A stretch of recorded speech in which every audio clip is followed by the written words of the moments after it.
अस्सलाम वालेकुम नाज़रीन, प्रोग्राम धरतीअ जा सितारा में बाखा पीरज़ादा जा खोड़ सारा सलाम क़बूल कंदा। उम्मीद आहे त ख़ुशि हूंदव, आबाद हूंदव पंहिंजनि प्यारनि सां गॾु। असांजे प्रोग्राम में अॼु असां जंहिं शख़्सियत सां तव्हांखे मुतारिफ़ कराईंदासीं उहे तमामु सीनियर लेखक आहिनि, शाइर आहिनि ऐं त अलाही केतिरा तमामु 22-23 किताब लिखी चुका आहिनि, ड्रामा नवीस आहिनि, नॉवल निगार आहिनि, जनाब मोहम्मद अली पठान साहब। अस्सलाम वालेकुम सर, थैंक यू तव्हां पंहिंजो टाइम कढियो ऐं असांखे टाइम ॾिनो ऐं असांजे नाज़रीन जे लाइ हिकिड़ी इंस्पिरेशनल प्रोग्राम हिकिड़ो अॼु जो थींदो, जो तव्हां जूं जेके लिखणियूं आहिनि एॾो कुझु तव्हां लिखियो आहे, तव्हां शाइरी बि कई आहे, तव्हां नॉवल बि लिखिया आहिनि, तव्हां ड्रामा बि लिखिया आहिनि। शुरूआति खां शुरू कंदासीं, अॻु में ॿुधाइजो त तव्हांजी इब्तिदाई तालीम तव्हां बेसिकली किथां जा आहियो ऐं तालीम तव्हांजी कीअं रही, छा पढ़ियो? मुंहिंजो 3 फरवरी 1962 ते जनमु थियो लाड़कानी शहर में ऐं ख़ानदानी पसे मंज़र इहो आहे त मुंहिंजो वालिद साहबु उहो लोहार को कमु कंदड़ लाड़कानी शहर में ऐं मुंहिंजी वालदा उहा क़ुरान शरीफ़ जी पढ़ियल ऐं उन खां पोइ नूरनामो पढ़ी उहा सिंधी जेका आहे पर लिखी न सघंदी, उहा कंहिं स्कूल में कंहिं मकतब में कोन पढ़ी, पर जेका आहे उहा नूरनामो पढ़ी करे उहा सिंधी उनखे पढ़णु ईंदी हुई। अच्छा। ऐं उन करे उहा जेका आहे असांजे नंढपण में मतिलबु पहिरियां जेके किसनि ऐं कहाणियुनि जा किताब उहे अम्मा जी ज़बानी असां ॿुधासीं। सही। ऐं उन खां पोइ स्कूल में दाख़िल थियासीं। नंढपण खां ई तव्हांखे कहाणियुनि में किसनि में ॾाढो? हा, किसनि में उहा दिलचस्पी हुई त तंहिं ज़माने में उहा टीवी बि न आई ऐं रेडियो बि एॾो ग़रीब माण्हू हुयासीं, सो रेडियो बि असां वटि कोन हो। उहो देरि सां 70 जे ॾहाके में असांजे घर में पहिरियां रेडियो आयो, उन खां पोइ टीवी आई, त उहे जेके किसनि जा किताब हुया उन्हनि जा जेके हिकिड़ा तसवुर जेके ठहनि पिया, देवन परियुनि जूं कहाणियूं, अलफ लैला, उन खां पोइ अमीर हमज़े जो जेको आहे किसो, उन खां पोइ किसो गुल बकावली, त ईअं जाने आलम, ॿिया किसा जेके आहिनि उहे अमर राति जो जंहिं महिल जेको आहे सुम्हण खां अवल लालटेन ते उहे सॼे घर जा भाती उहे वेहंदा हुआसीं ऐं अम्मा उहा पढ़ंदी त ॼण त असां का ड्रामा सीरियल ॾिसंदा हुआसीं। उन्हनि मां ईअं नंढपण खां किताबनि सां शौक़ु जेको थियो उहो अमर जे उन्हनि किसनि कहाणियुनि पढ़ण सां थियो। बाद में गौसपुर नाले सां महले में उते प्राइमरी स्कूल में मूंखे दाख़िल कयूं। शुरूअ में मुंहिंजी दिलचस्पी कोन हुई पढ़ाईअ में ऐं रोज़ु भॼी ईंदो हुउसि, मूंखे छॾे ईंदा हुआ त मां वरी डोड़ी ईंदो हुउसि। पोइ उते हिकिड़ो उस्तादु हुयो साईं भंबो ख़ान अब्बासी, त उन ॾाढो प्यारु ॾिनो ऐं पोइ पढ़ाईअ में दिलचस्पी थी। त ॿियो दर्जो मूं जीअं पुॼायो पए त उन टाइम ते मूंखे सिंधी उहा पढ़णु आई ऐं मां अमीर हमज़े जो किसो उहो तंहिं ज़माने में जेको ज़ख़ीम किसो उहो पाण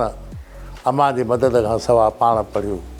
त ईअं पोइ पढ़ण सां जेके आहिनि अॻिते हली घणी दिलचस्पी पैदा थी। पाड़े में मुंहिंजे में हिकिड़ो डॉक्टर अब्दुल करीम राजपर साहिबु, उन जो घर हुयो, वरी उनजी लाइब्रेरीअ जो मूंखे उहा जेका आहे पढ़ण जो मौक़ो मिलियो ऐं उनजी सोबत मिली। पोइ गुलनि जहिड़ा ॿार तंज़ीम जेका आहे उहा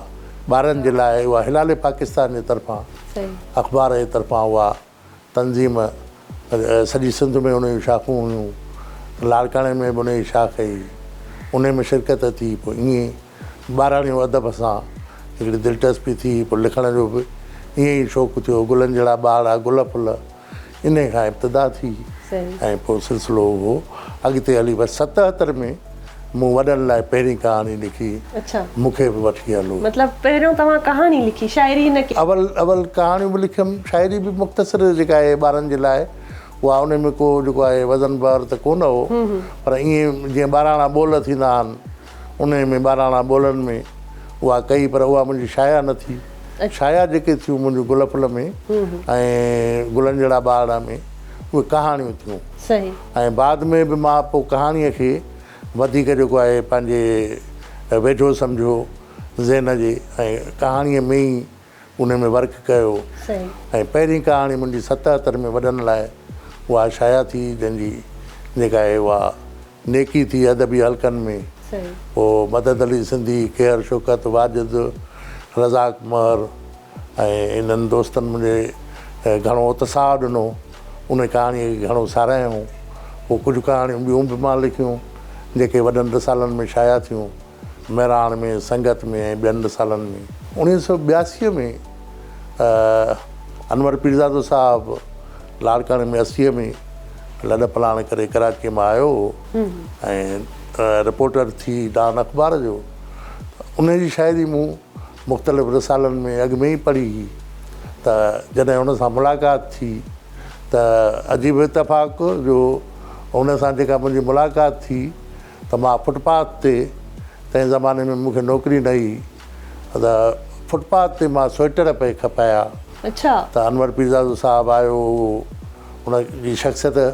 उहा जेका टीवीअ ते ॾिसी चुको हुउसि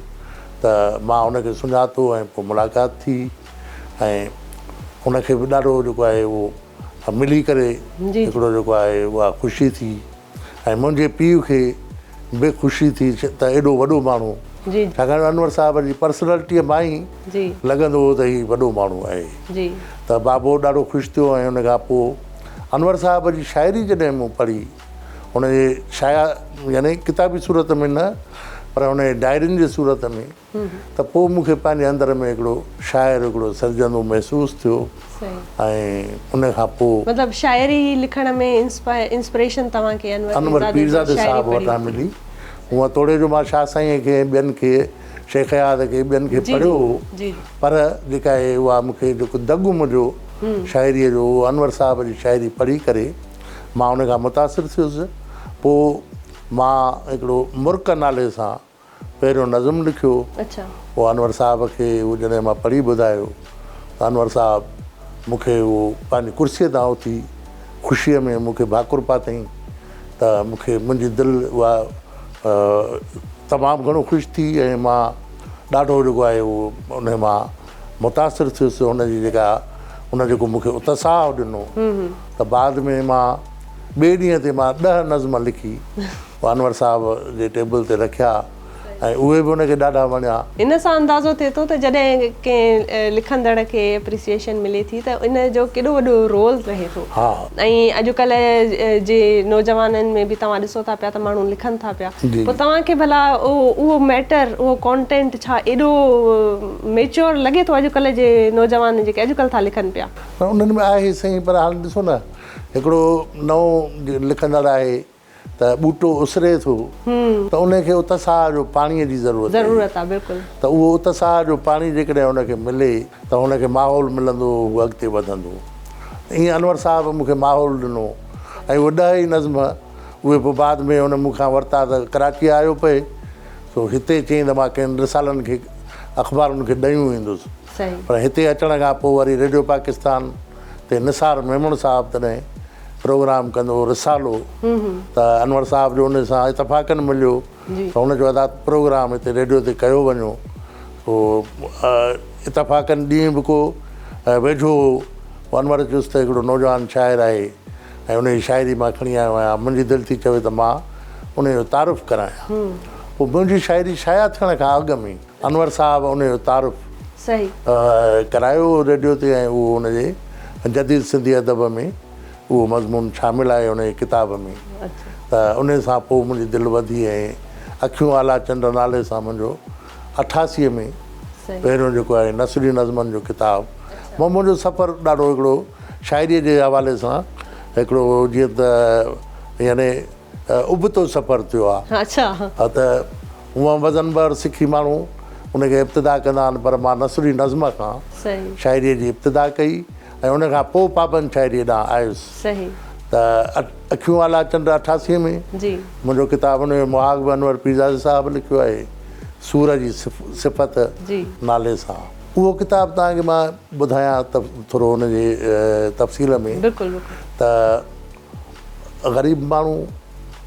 मूंखे तॾहिं क्लार्की मिली डिग्री कॉलेज में उन क्लार्की वरी मूंखे रास न आई छाकाणि जो उन में जेके आहिनि के मूंखे मसइला नज़र आया मूंखे सुकून पे जेको आहे यानी पुरसुकून माहौल पे जेको आहे उहो खतो त मूंखे माहौल मिले जंहिंमें मां लिखी सघां पढ़ी सघां हुन में जीअं त तमामु घणो ख़फ़ो हुयो ऐं कम जो जेको आहे उहो यानी ॿार हुयो वधीक उन करे पोइ मां प्रिंसिपल खे चई लेबॉरेटरी असिस्टेंट थियुसि ऐं पोइ उन में वर्कलोड पंहिंजे इंट्रस्ट जे लाइ लाइब्रेरी ॻोल्हे किताबनि जे विच में तव्हां वेहणो किताबनि जे विच में पोइ ऑफिस हूंदी उन में जेके रोज़ानो लिखणु पढ़णु त प्रैक्टिकल थींदा ॿारनि जा वग़ैरह इहा ड्यूटी जेका हूंदी उहा त पाबंदीअ सां मां जेका आहे उहा सरअंजाम ॾिनी पर ईअं पोइ मूंखे मुंहिंजी पघार जेका हूंदी तक़रीबन 300-350 पघार ई पोइ उहो अमर खे उहा पघार सॼी ॾींदो हुउसि उतां 100-125 जेको मूंखे ख़र्चीअ जो मिलंदो हो त ईअं प्रेस वारो हिकिड़ो नवाज़ प्रिंटिंग प्रेस ई लाड़काणे में पोइ उनखे मां कॾहिं जेको आहे कुझु पैसा ॾींदो हुउसि त 4 सुफ़नि जी शाया करण जा त 4 सुफ़ा शाया थियनि वरी उहो ॿिए महीने वरी उनखे मतिलबु तव्हांजी ॾाढी स्ट्रगलिंग जर्नी रही आहे त केॾी तव्हां उनखे फाइनेंशियली ॾिनो अथव वरी जॉब बि कई आहे वरी न सिर्फ़ु इहो पाण लिखियो बि अथव त हिकिड़ो ॾाढो चैलेंजिंग क़िस्म जी लाइफ हा चैलेंजिंग आहे उहो आहे पोइ ईअं थियो त वरी ॿिए महीने में मां जेके आहिनि 4 ॾोकड़ बचाए वरी पनो ख़रीद कंदो हुउसि त 4 सुफ़नि जा हुनखे शाया करण जा त पैसा ॾिना हाणे उहे शाया थियनि उहे 4 सुफ़ा शाया थींदा उहे खणी अचे धाॻो ॿधी रखंदो हुउसि कबट में ईअं हाणे मुंहिंजो किताबु तक़रीबन 6 साल खाई वियो इहे 4 सुफ़ा करे 6 सालनि में मां मुंहिंजो किताबु तयारु थियो उन खां पोइ वरी टाइटल लाइ मां वीसी रखी वरी उहो टाइटल ठहियो उहो किताबु बाइंड में मां पाण कयो उनखे जेका आहे उहा टाइटल बि उनखे पाण चिंबड़ायो ऐं पोइ इहो थियो रुॻो त कटाईअ लाइ हिकिड़े बुक बाइंडर वटि मां खणी वियुसि उहो को चाराना तंहिं ज़माने में पावली फी कापीअ में उन कटाई करे ॾिनी पोइ सॼो किताबु कटाई थियो उन किताब मुंहिंजो ॼण त अदब में माना दुको दाख़िल करायो ऐं मुंहिंजो पेरु जेको आहे जेको मुंहिंजो मज़बूत थियो अदब में उहो उन किताब जे ज़रिए थियो ऐं उन किताब जी 89 में 8 मई 89 ते लाड़काणे जे हिकिड़े होटल में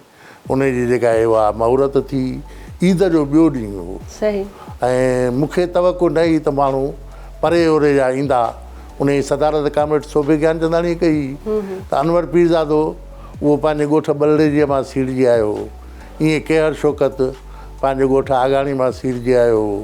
ईअं मलक आगाणी पंहिंजे ॻोठ आगाणीअ मां सीड़जी आयो मतिलबु तव्हांखे ॾिखे काफ़ी इन्हनि जेके लेखक ऐं तव्हांजा दोस्त आहिनि सपोर्ट कई हर सपोर्ट कई ऐं हिकिड़ो मुहूरत तव्हांजे किताब जी मुहूरत में उहो शरीक थिया ऐं ग़ुलाम हुसैन रंगरेज़ उहो सेक्रेटरी जनरल हो सिंधी अदबी संघ जो उहो मीरपुर बठोरे मां उहो सीड़जी उन ॾींहं ते उते पहुतो ऐं उन ॾींहं ते उहा महूरत में उहो शरीक थियो अचे उते ख़ासि में पाण जी हैसियत सां रज़ाक महर जेको वॾो ड्रामा निगार हो कहाणीकार मुंहिंजो वेझो दोस्त उहो बि उन महूरत में हो वाजिद हुयो अफ़ज़ल कादरी हो ईअं मंज़ूर कोयार साहिबु ऐं ॿिया दोस्त जेके आहिनि अनवर अबड़ो उन्हनि जेको आहे उहो मुंहिंजे किताब ते उते अचे लिखी पेपर पढ़िया मां इन विच में वरी जेसि ताईं मुंहिंजो किताबु हो तयारु थियो त पाबंद शाइरीअ ॾांहुं आयुसि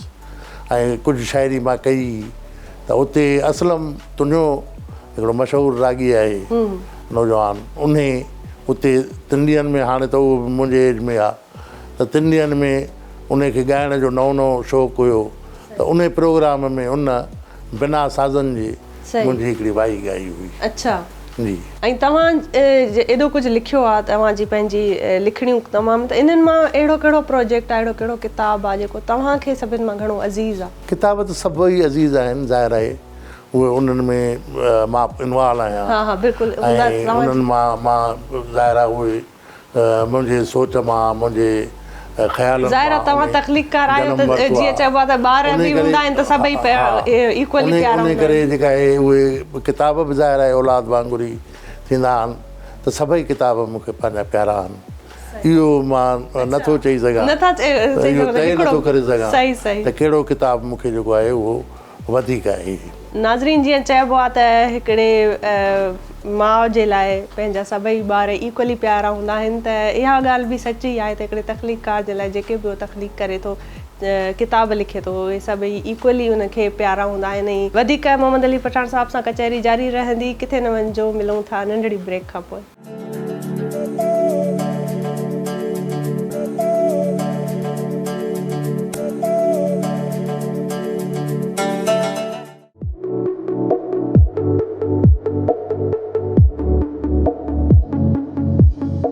वेलकम बैक नाज़रीन, हाज़िर आहियूं ब्रेक खां पोइ प्रोग्राम धरतीअ जा सितारा में। तव्हां सां गॾु असां मोहम्मद अली पठाण साहिब सां गॾु कचहरी कयूं था पिया। ऐं साईं, तव्हां ब्रेक खां अॻु में असांखे ॿुधायो त तव्हां कहिड़े क़िस्म जे चैलेंजिंग लाइफ गुज़ारी आहे ऐं छा छा कया अथव, पोरिया कया अथव। तव्हां लेक्चरर बि रहिया आहियो, त इन जॉब खां, नौकिरी खां पोइ वरी लेक्चरशिप ते वरी कीअं शिफ्ट थियऊं? लेबोरेटरी असिस्टेंट वारे पीरियड में मूं पंहिंजी पढ़ाई जारी रखी ऐं जीअं त कॉलेज में मूंखे जॉब हुई, उन करे प्रोफेसर जो जेको या लेक्चरर जो मूंखे जेको मतिलबु स्टेटस तमामु घणो हिकिड़ो इंस्पायर कंदो हो। इहा दिलि में ख़्वाहिश हुई त जेकर मां बि हिननि वांगुरु ॿारनि खे पढ़ायां, त इहो जेको शौक़ु हो मूंखे, पोइ कुदरत मुंहिंजी सणाई कई ऐं मां लेक्चरर थियुसि। लेक्चरर खां पोइ हाणे मां एसोसिएट प्रोफेसर थी 2 फेबरवरीअ ते रिटायर थियो आहियां। हा, त इहो सॼो जेको पीरियड रहियो मुंहिंजे पढ़ाईअ वारो, पढ़ण खां पोइ पढ़ाइण वारो, त इहो सॼो मुंहिंजो हिकिड़ो आइडियल हिकिड़ी उहा लाइफ मूं गुज़ारी आहे। ऐं उन में मां दादूअ में, सकरंद में, रते दरे में, लाड़काणे में, नसीराबाद में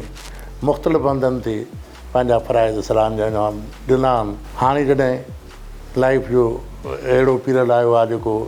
हिकिड़ो वानकाईअ वारो आहे, रिटायरमेंट जो हिकिड़ो पीरियड आहे, त राइटर ऐं प्रोफेसर उहे रिटायर न थींदा।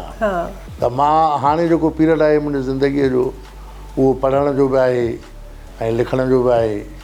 खोड़ किताब मुंहिंजा रहियल आहिनि, तक़रीबन 42 किताबनि जो मूं वटि मवाद पयल आहे। उहो हाणे मां सहेड़ींदुसि ऐं दुआ कंदा त उहो मुंहिंजी हयाती मूंसां साथ ॾिए, त मां जेको आहे उहे पंहिंजा किताब पंहिंजे हथनि सां उहे सहेड़ियां बि ऐं उहे मंज़र आम ते बि अचनि, उहे मुंहिंजियूं अखियूं ॾिसनि। बाक़ी जेको आहे मुंहिंजे हयातीअ जो जेको सफ़रु रहियो आहे, उहो मुख़्तलिफ़ पोरिया कंदे बि रहियो आहे। मां पंहिंजे पीउ सां गॾु लोहार को कमु बि कयो आहे। उन खां अवल मां जेको आहे उहो नंढपण में यानी गुरबत जा ॾींहं हुया, तमामु ॾाढा ॾुखिया ॾींहं हुआ। उन्हनि ॾींहंनि में मूं मथे ते छोलनि जो थालो रखी खपायो आहे। ऐं अमर मुंहिंजी जॾहिं मूंखे छोला ठाहे उहे ॾींदी हुई, त जेकॾहिं उहे खपंदा न हुआ, त पोइ अमां जूं सहेलियूं जेके हूंदियूं, उहे संचाणियूं हूंदियूं, पोइ उन्हनि जे घर मां उहे छोला खणी वेंदो हुउसि। उन्हनि जे घरनि में पोइ उहा मासी सकीना कलोड़ी, उन खे वञी चवंदो हुउसि, अमां चयो आहे त छोला वठो, तव्हां बि वठो, तव्हांजा ॿार बि वठनि। पोइ खिलंदी बि हुई ऐं ॾाढो। अमां जीअं त उन्हनि जी उस्ताद बि हुई ऐं क़ुर शरीफ़ उन्हनि खे पढ़ाईंदी हुई। उन करे वरी अमां उतां निकिरी मासी सकीना वटां निकिरी वरी मासी हिदायत खातूं हूंदी हुई कलोड़ी, वरी उन जे घर अमां चयो आहे त छोला वठो। हाणे जीअं त मूंखे थालो खपाइणो हूंदो हुओ, उन करे उन वटि वञी वरी मासी नाज़ो जे घर वेंदो हुउसि, अमां चयो आहे त छोला वठो। वरी उन जी धीउ जेका हूंदी हुई अदी ताजा, उनखे चवंदो छोला वठो। त पोइ हेॾो तव्हां पोरिया कया आहिनि, त कॾहिं ईअं न थियो त मायूसी हुजे या दिलि हिकिड़ी आज़ार थी वञे, या त भला ज़िंदगीअ में सिर्फ़ु पोरिया ई आहिनि, हालात चेंज कोन था थियनि, ना उमेद माण्हू थी वेंदो आहे? पोरिया ई त आहिनि, इंसान खे पोरियो ई मुंड खां वठी। तव्हां ना उमेद न थियो? ना उमेद थियण बि जेका आहे उहा न खपे हर इंसान खे। उहो जदोजहद में रहणु खपे, मैदान में रहणु खपे। ऐं ज़िंदगी उहा आहे बि त जदोजहद जो नालो आहे। त अजां जां हुई जीअरी विरची न वेठी, त कक थी न आहे बेज़ार थी न आहे वेहणो, वञी भूई पेठी सारींदे खे सजणी। त पोरिये में मज़ो आहे। ऐं उहो लिखण जो पोरियो हुजे, उहो जिस्मानी पोरियो हुजे, त हर पोरिये में हिकिड़ो पंहिंजो लुत्फ़ु आहे। ऐं मां उन में हर पोरिये में हिकिड़ो रोमेंस ॾिठो आहे, ऐं उनखे इंजॉय कयो आहे। इहो त हाणे तव्हांजी पंहिंजी नज़रियो आहे। साईंअ जी हिन ॻाल्हि ते मां पंहिंजे नाज़रीन खे ॿुधाईंदी हलां त कीअं साईं जन एॾी चैलेंजिंग लाइफ गुज़ारी आहे ऐं कॾहिं बि कंहिं बि टाइम में पंहिंजी ज़िंदगीअ में मायूस न थिया आहिनि। त इहा हिकिड़ी वॾी इंस्पिरेशन आहे जेका मां पर्सनली ॾाढी मुतासिर थी आहियां। साईं तव्हां शाइरी बि कंदा आहियो ऐं शेर पढ़ंदा बि आहियो, वॾनि वॾनि शाइरनि खे बि पढ़ायो। भिटाईअ ते तव्हांजो जॾहिं तव्हां ॻाल्हाईंदा आहियो त तव्हांजी एॾी नॉलेज हूंदी आहे, तव्हांखे सॼो यादि हूंदो आहे भिटाई। पोइ भला तव्हां भिटाईअ ते कमु न कयो आहे कॾहिं, उन ते कुझु सोचो अथव या छा था सम्झो? मां उन ते हिकिड़ो किताबु लिखण जो मुंहिंजो आहे हयातीअ में, त हिकिड़ो किताबु मां शाह लतीफ़ जी शाइरीअ ते उहो लिखां जी, ऐं उहो हिकिड़ो मज़मून मां ज़िंदगीअ में लिखी सघियो आहियां। अच्छा, भिटाईअ जे मन अंदर जो सफ़र। हा, उन मज़मून खे ई उन में एतिरियूं जेके जायूं आहिनि मज़मून में, जो उनखे मां वधाईंदुसि त उहो हिकिड़ो किताबी सूरत में उहो ईंदो। ऐं किताबु उहो यकीननि तव्हां दुआ कजो त उहो मां लिखी सघां। बिल्कुलु बिल्कुलु दुआऊं शाह लतीफ़ जो मां इहा दावा कोन थो कयां त मां शाह लतीफ़ जो हाफ़िज़ आहियां, पर शाह लतीफ़ खे मूं पढ़ियो आहे, ईअं जीअं ॿियनि पढ़ियो आहे। सही, ऐं उतां उहे कुझु शेर जेके आहिनि उहे मुंहिंजे हाफ़िज़े में रहिया। ऐं शाह लतीफ़ ते जेको आहे उनजी दरगाह ते अनवर पीरज़ादे सां गॾु या उन खां अॻु में मुंहिंजो दोस्त सेशन जज हुयो, वॾो आलिम जी जी साईं अब्दुल हमीद अबड़ो साहिबु। उन सां गॾु मां उते लतीफ़ सरकार जे दरगाह ते हाज़ुरियूं भरियूं। ऐं जॾहिं पहिरीं हाज़ुरीअ में मूंखे साईं अब्दुल हमीद अबड़ो वठी वियो त उते मूंखे चयईं त मूंखे हिते एके बिरोही साहिबु वठी आयो ऐं उन चयो त हीअ हंधु जेको आहे उहो जाॻण जो हंधु आहे। जंहिंमहिल उहे लतीफ़ जा रागी उहे रागाई जंहिंमहिल तंबूरा खणी वेहनि था, उन महिल खां वठी कंसंट्रेट कजे ऐं सुबुह जो यानी बाख फुटीअ महिल जंहिंमहिल उहे तंबूरा रखनि था, तेसि ताईं जेको आहे उहो ध्यानु ऐं अखियूं ॿिए पासे न करणु खपनि। जेकॾहिं इन दरगाह ते अचो था त तव्हां इहो पिराए वञो। अच्छा, ऐं महसूसु ईअं थींदो आहे ॼण शाह लतीफ़ को असांजे आॾो तसवुर में, असांजे आॾो उन्हनि नागिन जे रूप में उहो पाण तंबूरो खयो ॼण त वेठो असांखे राग ॿुधाए थो। तासुर में माण्हू अची थो वञे। हा, उन सहर में अची थो वञे त तसवुर में उहा शइ अचे थी पई। बिल्कुलु। ऐं उनजे राग में जॾो तासीर आहे,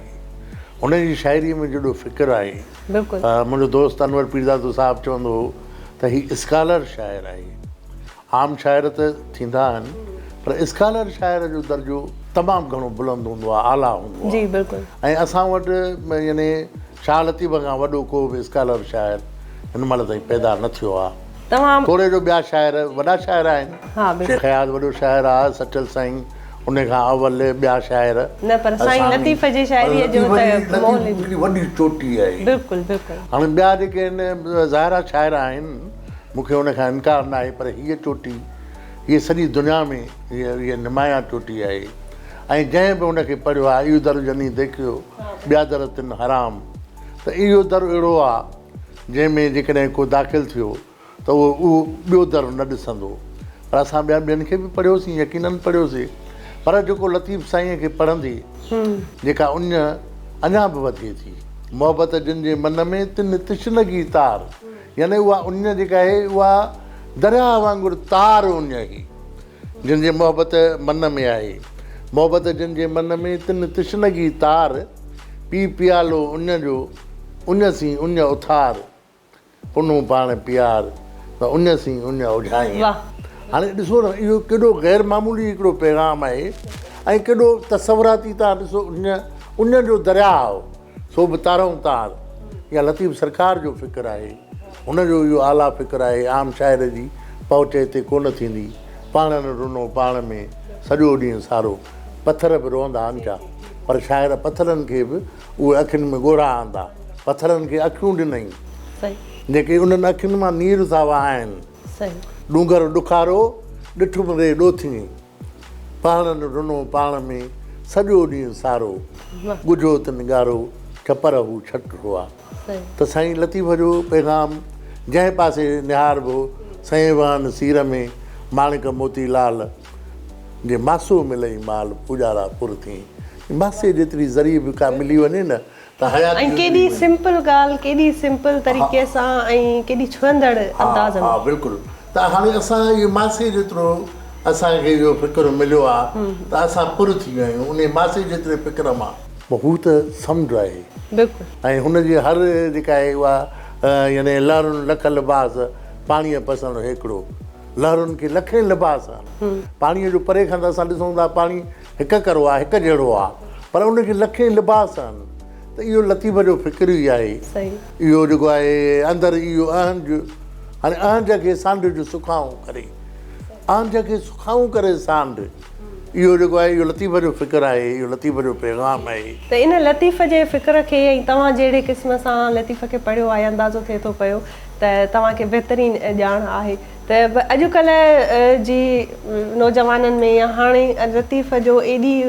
ओड़े तरीक़े सां माण्हू न पढ़नि था न सम्झनि था पर मां सम्झां थी त सम्झण जे लाइ बि केरु सम्झाइण वारा न आहिनि हा सम्झाइण वारा न आहिनि त पोइ इन हवाले सां तव्हां छा सोचो आहे त भला इवन असांजो सिंधी मीडिया आहे पर अहिड़ा प्रोग्राम हुजणु घुरिजनि जेके लतीफ़ खे सम्झाइनि ऑडियंस खे माण्हुनि खे बिल्कुलु हुजणु ईअं खपे त हाणे असां असुलु जेके असांजा जेके आहिनि दग उहे असां ॿिया दग वरिता आहिनि पर लतीफ़ जो जेको असुलु दग आहे उहो लतीफ़ जे रागाइनि खां शुरू थो थिए ऐं अनवर पीरज़ादो साहिबु चवंदो हो त रिसाले जा वारिस जेके आहिनि उहे हुन जा जेके आहिनि फ़क़ीर आहिनि जेके तंबूरो खयो वेठा आहिनि ऐं हर राति उहे लतीफ़ जो जेको आहे फ़िक्रु उहो पंहिंजे आवाज़ में उहो जेको आहे उहो फैलाइनि था पिया उहो आवाज़ में माण्हुनि खे यादि कराइनि था पिया असां उते लतीफ़ जे दरगाह ते चकर त ॾेई ईंदा आहियूं पर असां उन फ़िक्र में उन अमीक में उन में असां न लहंदा आहियूं ऐं इन करे असां उहो जेको फ़िक्रु असांखे लतीफ़ जी जेका उहा ॿोली असांजे कननि में दाख़िलु थिए ऐं उहो कनरस जेको असांखे अचणु खपे उहो कोन्हे ऐं अहिड़ा आलिम उहे यकीननि आलिम रहिया आहिनि असां वटि लतीफ़ जा आशिक़ सॼी सिंध भरी पई आहे मां त चवंदो आहियां असां पढ़ियलनि खां वधीक अणपढ़िया अणपढ़िया उहे लतीफ़ जा आशिक़ आहिनि पर असां पढ़ियल असांजो घणे में घणो जेको आहे असां ते इहा ज़िमेवारी आहे इहो फ़र्ज़ु आहे असां ते त असां एॾे दुनिया जे एॾे वॾे शाइर खे उनखे पढ़ूं जेको असांजे ॿोलीअ में आहे ऐं इहो हिकिड़ो कुदरत जो मौजूज़ो आहे जो उन असांखे लतीफ़ सरकार जहिड़ो वॾो शाइर जेको आहे उहो असांजे ॿोलीअ में असांखे ॾिनो जेको दुनिया जो वॾो शाइर आहे ऐं शायदि ई को एॾो वॾो शाइर अनवर साहब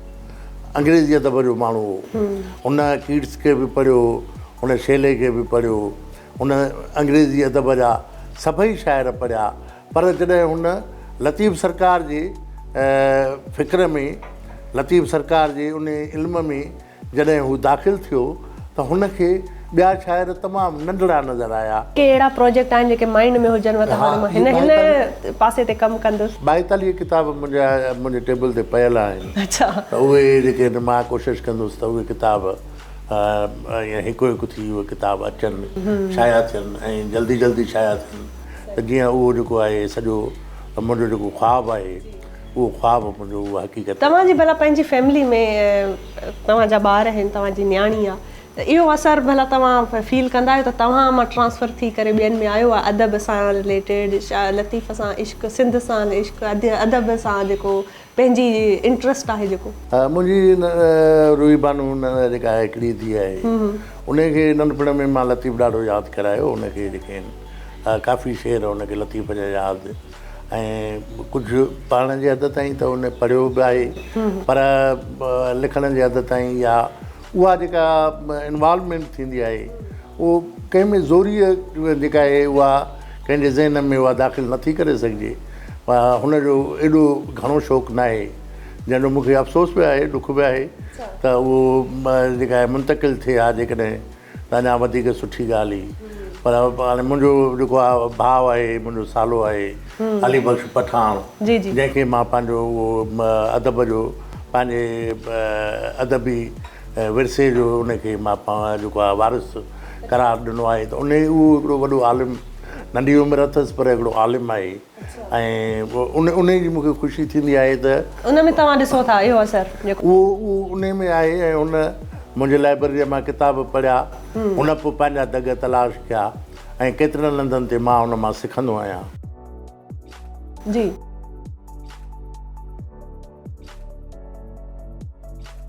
ऐं जीअं तव्हां अॻु में ज़िक्र कयो त तव्हांजी सोर्स ऑफ इंस्पिरेशन अनवर पीरज़ादो आहे, पर अॼुकल्ह जे दौर में अनवर पीरज़ादो खां पोइ तव्हां छा था सम्झो त हिकिड़ो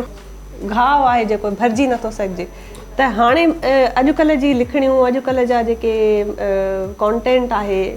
ड्रामे हवाले सां ई सही, तव्हां ड्रामा बि लिखिया आहिनि, त पोइ अॼुकल्ह जा जेके ड्रामा था अचनि उहो ॾिसी तव्हांखे छा थो लॻे त कीअं थो थिए पियो कमु? अॼुकल्ह जो ड्रामो घणो करे उहो फार्मूला ड्रामो, हा, उन में उहो मैसेज जेको समाज खे तब्दील करे, जेको सोचुनि खे तब्दील करे, उहो घटि थो नज़र अचे। ऐं अॻु में जेको असांजे ड्रामनि में हिकिड़ो पैगाम शामिलु हूंदो हो, लेखक जेको आहे उहो हिकिड़ो मक़सदु रखी ड्रामो लिखंदो हो। बिल्कुलु। अॼुकल्ह उहो मक़सदु न, अॼुकल्ह ग्लैमर जो ज़मानो आहे ऐं हल्के फुल्के अंदाज़ में उहो ड्रामो लिखिजे थो, पर उहो वॾो मक़सदु जेको असांखे यानी आॾो रखी करे लिखणु खपे, हिकिड़ो मैसेज जेको आहे उहो ॾिसंदड़ ॾांहुं मोकिलिणु खपे, उहो ड्रामे में नथो। इहा हिकिड़ी कमी आहे जेका तव्हां महसूसु कयो? तमामु वॾी कमी आहे। जी बिल्कुलु। छाकाणि जेतिरा चैनल वधिया आहिनि त ओतिरो ड्रामो बि अॻिते वधिया, पर मयार न आहे ओतिरो। नाज़रीन, तव्हां ॾिसी रहिया आहियो त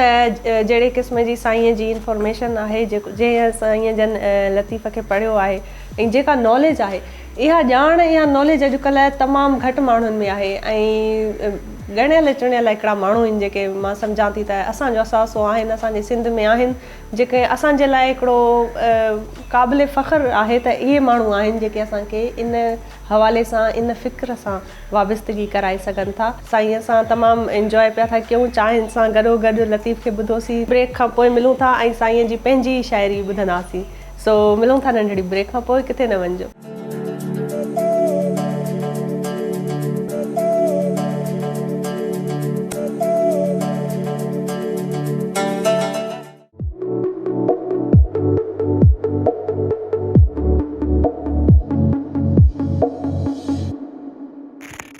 वेलकम बैक नाज़रीन, हाज़िर आहियूं ब्रेक खां पोइ। ऐं जीअं त तव्हां ॾिसी रहिया आहियो त असांजी लोकेशन चेंज थी वई आहे ऐं असां हिकिड़ी पार्क में ग्रीनरी में मौजूदु आहियूं ऐं साईं जन सां हिन पोर्शन में असां शाइरी ॿुधंदासीं। ऐं तव्हांखे भला सर पंहिंजी सराउंडिंग जो असरु थींदो आहे अगरि ग्रीनरी में माण्हू वेठो आहे, थधिड़ी हीर पई थी लॻे पई, त ज़ाहिर आहे उहो हिकिड़ो शाइर माण्हू जेको आहे न, उनखे इन्हनि सभिनी शयुनि जो इम्पैक्ट स्ट्रॉन्गली पवंदो आहे। त पोइ भला ईअं अहिड़ी महल में बि कुझु इल्हाम वांगिया थी करे शाइरी के शेर ज़हन में ईंदा आहिनि, त इहे जेके महलूं हूंदियूं आहिनि न, इहे हिकिड़े आर्टिस्ट जे लाइ तमामु ज़रूरी हूंदे आहिनि, छो त उहे इमोशनल बि घणा हूंदा आहिनि, सेंसिटिव बि घणा हूंदा आहिनि। कुदरत खे, नेचर खे जहिड़े तरीक़े सां आर्टिस्ट माण्हू ऑब्ज़र्व करे थो, मां सम्झां थी आम माण्हूअ जी ऑब्ज़र्वेशन लेवल ओड़ी न हूंदी आहे। ऐं तव्हां जूं जेके लिखणियूं आहिनि, माशाल्लाह तव्हां नज़्म लिखिया आहिनि, गीत बि लिखिया आहिनि, टेड़ूं लिखिया अथव, त भला हे अलॻि अलॻि शाइरीअ जूं सिन्फ़ूं आहिनि, इन्हनि मां तव्हांजी पसंदीदा कहिड़ी रही आहे? मुंहिंजी नज़्म आज़ाद नज़्म। अच्छा। ऐं नसरी नज़्म। अच्छा। उन्हनि खे मां वधीक त पोइ असांजे नाज़रीन खे भला कुझु ॿुधायो पंहिंजो। मुंहिंजो किताबु आहे जान जियां तव्हां पाढ़ी, उन मां हिन किताब जो मुहाग इमदाद हुसैनी साहिबु लिखियो ऐं हिन जो बैक पेज एजाज़ मंगी साहिबु लिखियो आहे। जी जी बिल्कुलु। शाह लतीफ़ जी हिकिड़े बेत सां त कंधि कासो पट पासो ॾिनुमि तन तरक, कंधि कासो पट पासो ॾिनुमि तन तरक, संदो मारूअ हक़ जान जियां तव्हां पाढ़ियां। वाह। हिन में हिकिड़ो मुंहिंजो नज़्म आहे, उहो चाह चांड्रो की उन में किथे आहे, उहो चाह चांड्रो की उन में किथे आहे, जॾहिं चंड सिंधुअ जे मस्तु लहरुनि सां खोड़ सारियूं पियो ॻाल्हियूं कंदो, मन मोर वांगुरु उठे जे हवा में नची ऐं टपी ख़ूब मौजूं कंदो हो। पिरी गीत ॻाए अंदर जूं उमंगूं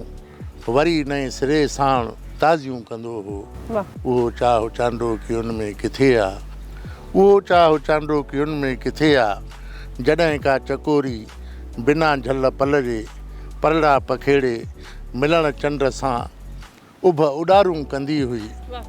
विच सीर में नाव छोड़े का नारी